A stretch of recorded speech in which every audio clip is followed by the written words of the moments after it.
Hello, this video will cover assignments in Blackboard. We will focus primarily on the creations and settings of assignments. We'll briefly review the content editor functionality, and we'll touch on grading assignments in Blackboard. Let's begin in a content area. Again, your content areas in your course menu may be labeled lessons, modules, assignments. We've simply named ours content here. And again, content areas are easily identified by the menu options that you have, the build content, the assessments, tools, and partner content buttons at the top. We're going to look under the assessments menu, and you can see you have several options here. Going to choose assignment. As always, we have to give the assignment a name.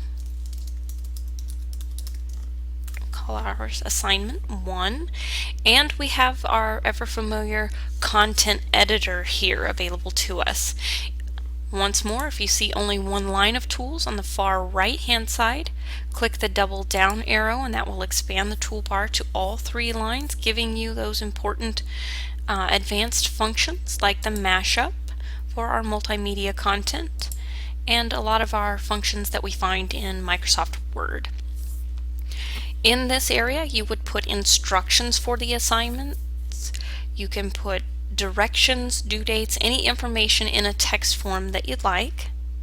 Alright, once we have all of our information that we'd like to give to students about the assignment in the content editor, we'll scroll down to area 2 where we have the option to attach files. So if you had a specific type of worksheet or illustration or a set of questions or any sort of files that went along with the assignment that students might need or find helpful, you could attach that here using the Browse My Computer function and selecting the file from the dialog box here and inserting it there. So now students will have access to this file. You can also click the Do Not Attach if you've accidentally clicked on the wrong file, attached the wrong file. Below here we have the due date section, number 3. Setting a due date will display that due date information to students within Blackboard. It will also create an item on the calendar. So if students are using the calendar function, which is accessible to them whether or not you use it in your course, an item will appear on that due date for that item. So that can be very helpful to students sometimes, and I do encourage everyone to use the calendar and to use due dates because it can be a very effective tool, and we'll have a video all about the calendar later. Here we'll put the point value. Because we've used an item in a function in the build assessment menu, which is at the beginning where we chose assignment, it will automatically create a column in Grade Center for that particular assignment. So we want to make sure that our point value is accurate. We can always go back and change this if we need to, but that's where you would add that point value that will be associated with that column, which again is being automatically created in the Grade Center. So if you've created an assignment or something, anything under that assessments menu, you don't have to create an additional column in the Grade Center manually. We can add rubrics here as well. So if you have a rubric within Blackboard that you'd like to use, you can select that rubric. You can also create a new rubric here, and we have a video on rubrics elsewhere which we'll discuss later.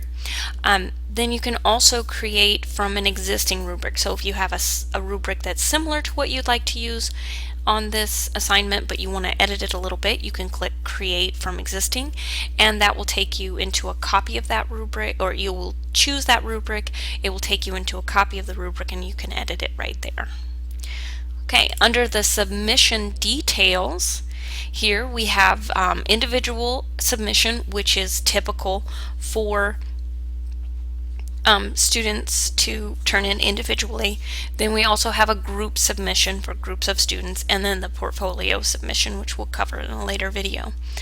You have the option to set the number of attempts, so students can have a single attempt to upload their final assignment, or multiple attempts if you would like students to be able to submit a specific number of times. A lot of times this is helpful if they've encountered technical difficulties or if they forgot something and they need to go back and correct it without you having to reset the attempt or allow an additional submission. You can just set it to whatever number of attempts you feel is appropriate.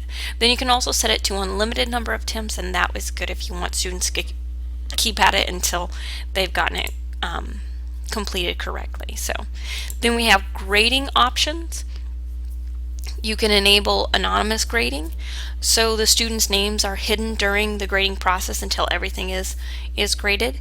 And then you can enable delegated grading if you have an assigned grading user, a grader in your course. And these are options that we'll cover more in our grade videos.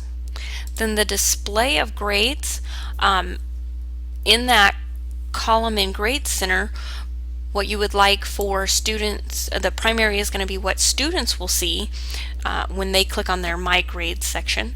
So if you want that to be the score or the percentage or the letter or the complete or incomplete, and typically percentage and score are helpful to students. Then if you would like a secondary display that will only display in Grade Center, so only you're going to see the secondary display, you'll see both, but students will only see that primary display. You can set that there, and that's good to have sometimes for score and then percentage, or score and letter, or percentage and letter. So okay, then we want to include it in Grade Center calculations. If you unselect this, you'll not be able to access the information and it will not factor into the grades at all. So it's as if you never actually assigned the work. So then you would show the item to students in the My Grades, or you can completely disable it and then they won't see whatever display you have here. So, and then the statistics are just for the statistics of the column in general, the class average and median and that sort of thing. Below we can have, we want to keep the make the assignment available link always default as enabled.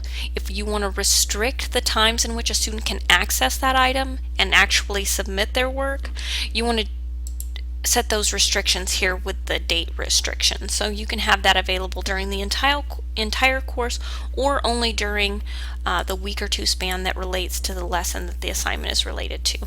And then you can also track the number of views, which will let you know how many students have actually clicked into the area where the assignment is. Once you've set all of the settings as you feel appropriate, click Submit. And in our content area, new items show up at the bottom. So if we scroll down here, we see our assignment number 1 with the information we added to the text editor, the title, and then of course any attachments we've made. This link will allow students to upload their assignment files so that they don't have to print a physical piece of paper off and give it to you if you're a seated instructor. So assignments are helpful for both online instructors and seated instructors.